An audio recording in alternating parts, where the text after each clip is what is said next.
Good morning, children. Welcome you all for today's session. Hope you all are safe at home. Okay, let's start our English class. Here is your English teacher, Jyotimal teacher.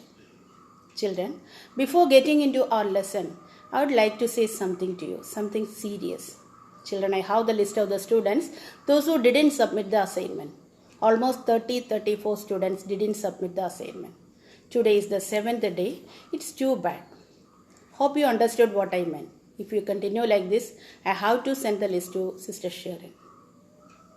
Don't forget, children, be sincere in your work and responsibility.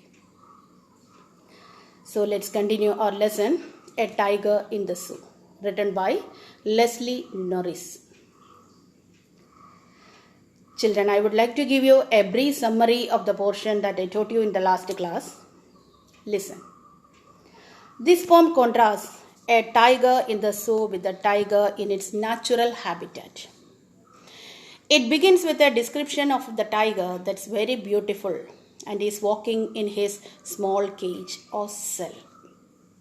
He has vivid stripes on his skin and has velvet-like soft paws But the tiger is not at all happy.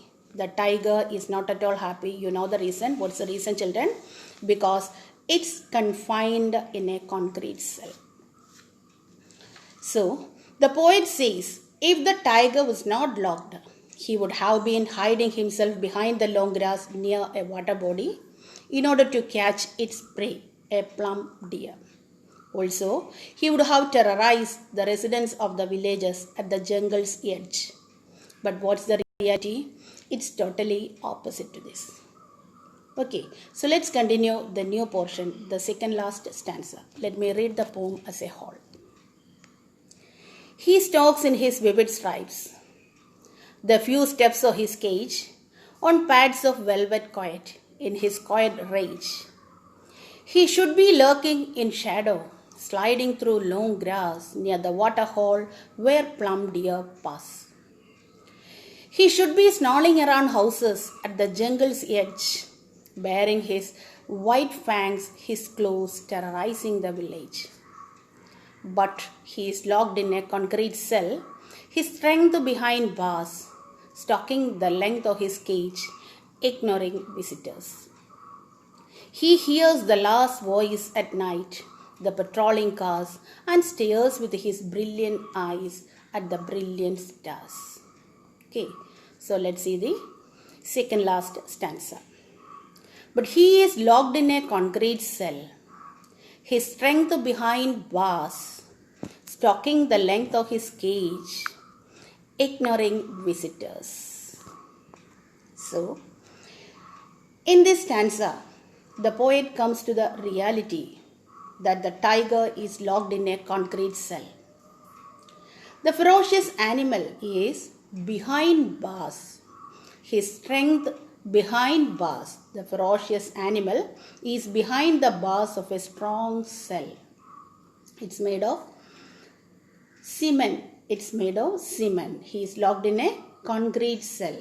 He just stalks in his cage. Stalk means moving slowly. Stalks moves slowly and quietly. He just stalks in his cage by ignoring visitors. You know what's the meaning of ignoring? Paying no attention at all. So once again, children, here the poet comes to the reality that the tiger is locked in a concrete cell. The ferocious animal is behind the bars of a strong cell. It's a concrete cell in the zoo.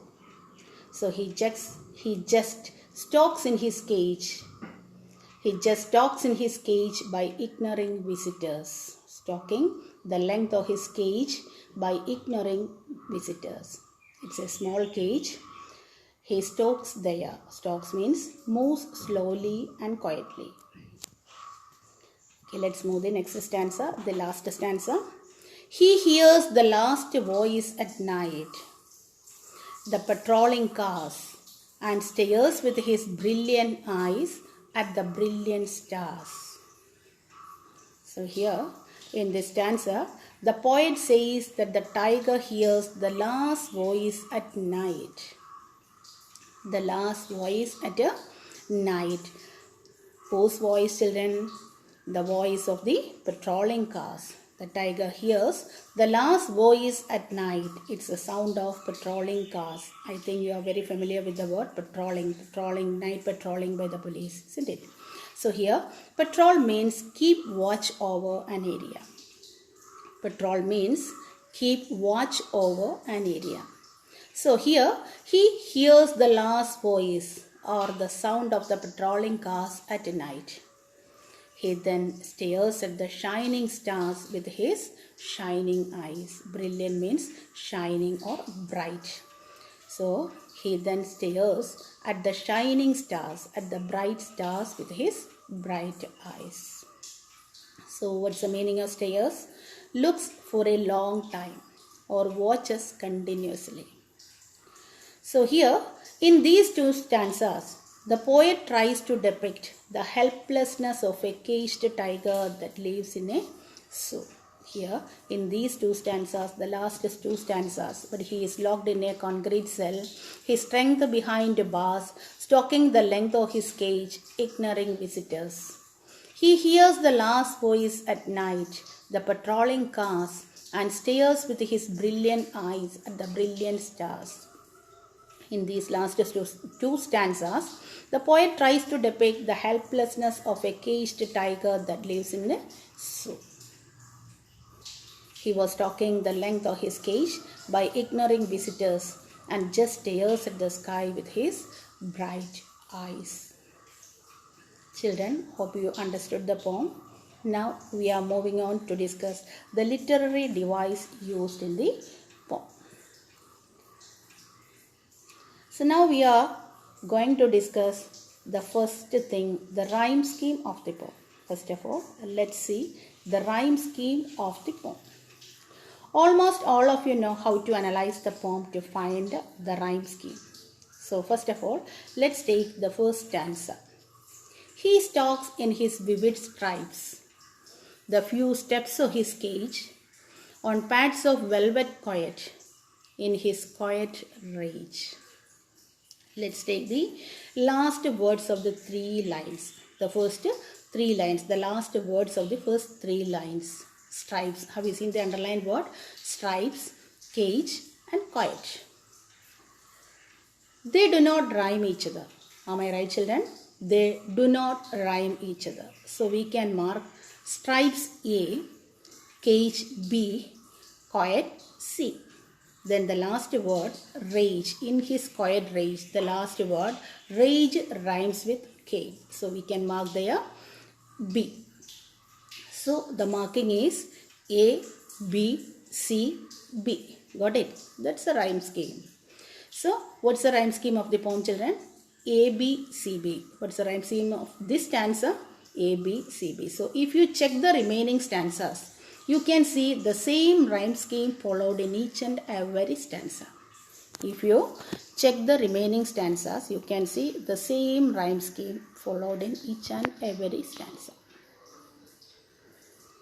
Okay, I hope it's clear to you. Next one is literary devices.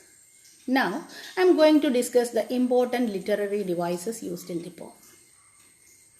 The first one is personification.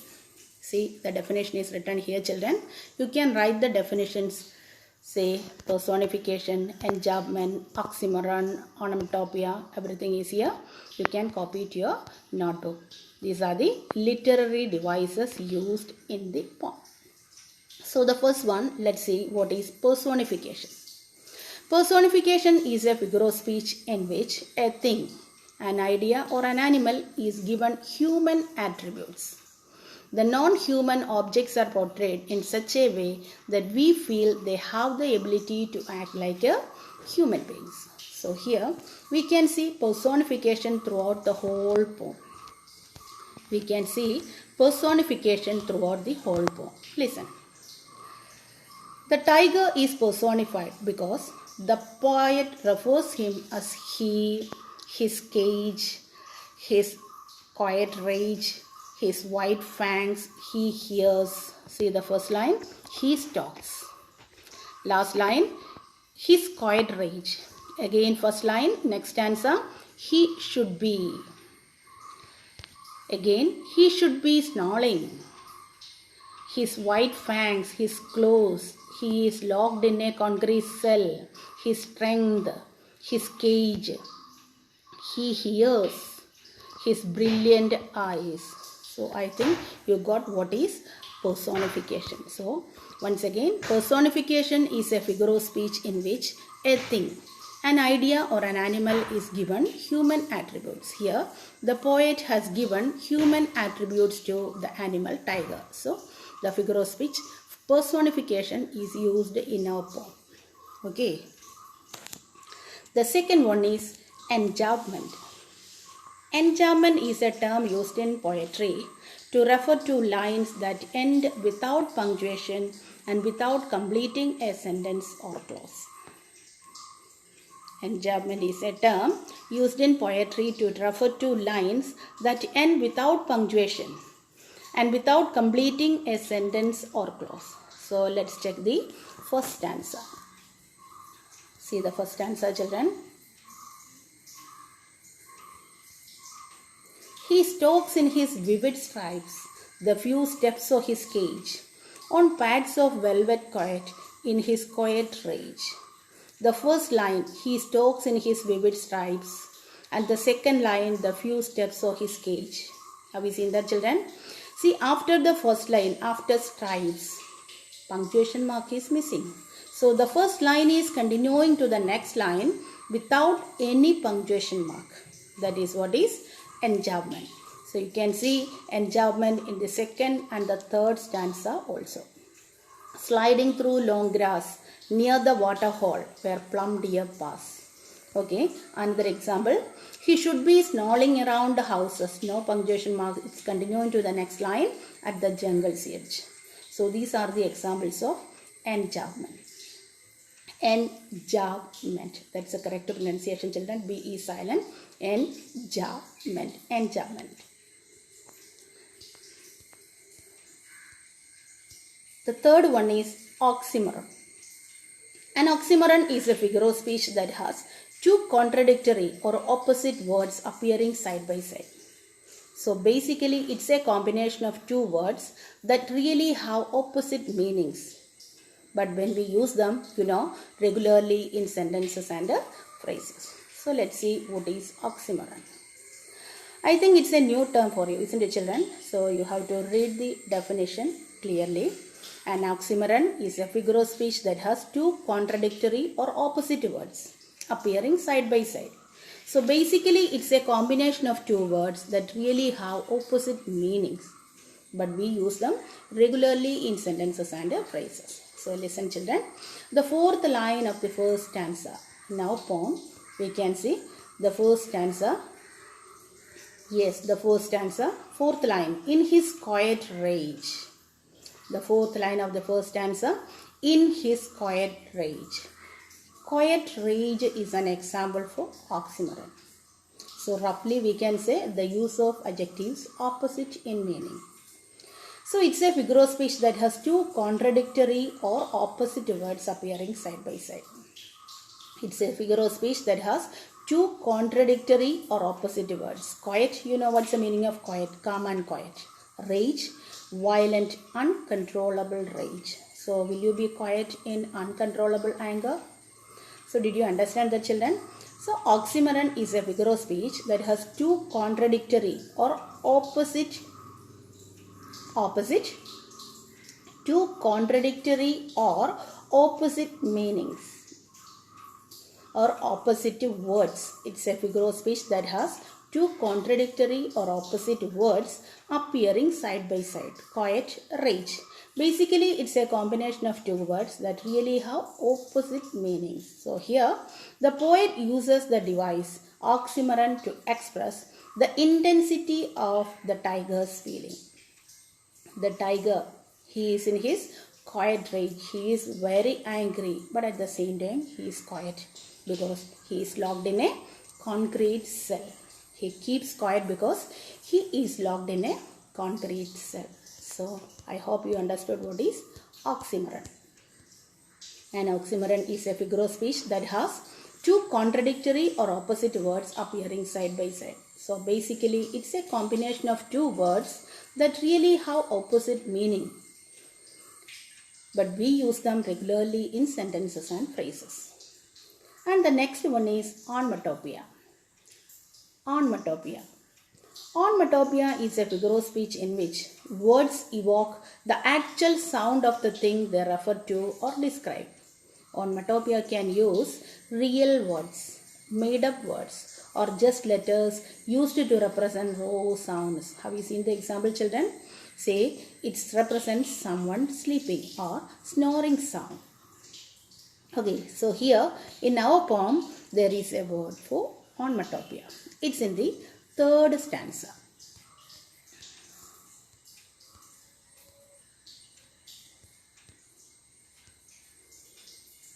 Yes, third stanza, first line. He should be snarling around houses. Who should be snarling around houses? The poet says, if it had been in the jungle, it should be snarling around houses. Have you seen the word, children, snarling? What's the meaning of snarling? Making an angry or warning sound. So this is what is the example for onomatopoeia. Okay, so what do you mean by onomatopoeia?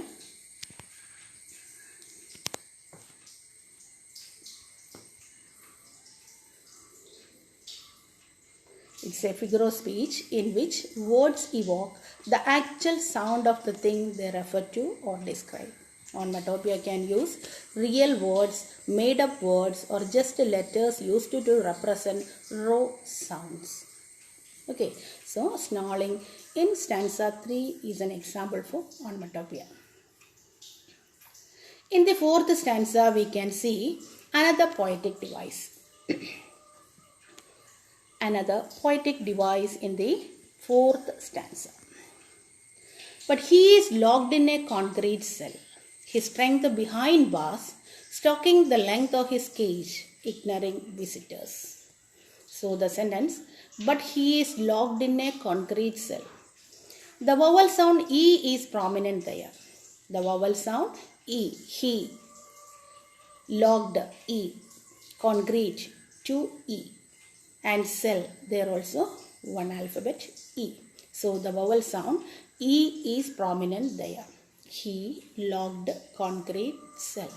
It's not alliteration, it's assonance. Then what do you mean by assonance? I'll give you the definition, children. Assonance. Assonance is the repetition of the same or similar vowel sounds within words, phrases, or sentences. See, here is an example, a simple example of assonance, not from your lesson, children. She seems to beam rays of sunshine with her eyes of green. In this example, the speaker uses assonance to describe a pretty woman. So, which vowel sound is repeated here, children? The vowel sound E. She, seems, beam, sunshine, her, eyes, green. So, have you got it, children? Assonance. Assonance is the repetition of the same or similar vowel sound within words, phrases, or sentences. The next one is consonants. Consonant sound S is prominent there in the second line of the fourth stanza. The fourth stanza. His strength behind bars. The consonant sound S is prominent there in the second line of the fourth stanza. His strength behind bars. Which sound is here, children? The consonant sound S is prominent. So what do you mean by consonant? Let me see the definition. The repetition of consonant sounds. Example is given. The fair breeze blew, the white foam flew, the furrow followed free. So the sound, the consonant sound, F is repeated in the first line, B is repeated, second line F, and the third line also the consonant sound F is repeated. And our last one is alliteration. Alliteration is the repetition of the same consonant sound at the beginning of several words in a line of poetry or in a sentence. Alliteration is the repetition of the same consonant sound at the beginning of several words in a line of poetry or in a sentence. So in our lesson, the same stanza. Which stanza? The fourth stanza. His strength behind bars. His strength behind bars. Here, the use of sound B behind bars. The use of sound B at the beginning of two words in close connection. Alliteration is the repetition of a consonant sound. The use of sound B at the beginning of two words in close connection. So, behind bars is an example for alliteration. Okay children, here comes an end of our session. I think the poem is clear to you. If there is any doubt, you can call me at any time. Don't forget to submit the notes in Google Classroom. Read the lesson well. Be hardworking children. Thank you.